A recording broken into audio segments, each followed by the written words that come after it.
Anak-anakku semuanya yang saya sayangi, bersungguh-sungguhlah mempelajari keahlian yang telah kalian pilih di sekolah ini, lalu asalah setiap kemampuan itu sebagai bekal bagi diri kalian nantinya. Yakinkan diri bahwa dengan kemampuan itu nantinya kalian akan bertarung untuk berhasil di dunia kerja. Dengan skill itulah kalian menghadapi persaingan global. Jangan berhenti untuk menambah pengetahuan wawasan, karena sesungguhnya belajar itu tidak kenal usia. Anak-anak Aceh haruslah optimis menatap masa depan. Ibu mendoakan seluruhnya cita-cita kalian yang hadir pada hari ini dapat tercapai. Amin ya robbal alamin. Billahi taufiq wal hidayah. Assalamualaikum warahmatullahi wabarakatuh.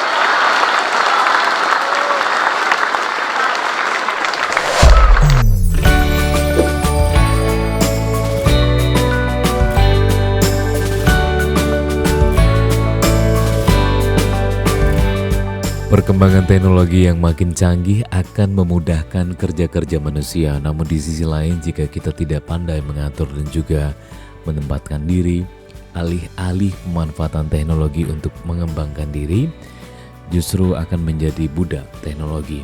Salah satu cara ampuh yang dapat dilakukan adalah dengan kedisiplinan. Pesan tersebut disampaikan oleh Wakil Ketua TP PKK dan juga Dekranasda Aceh, Diah Erti Dawati, dalam amanatnya selaku pembina upacara bendera di halaman SMK Negeri 3 Banda Aceh, Senin 5 Agustus 2019 pagi.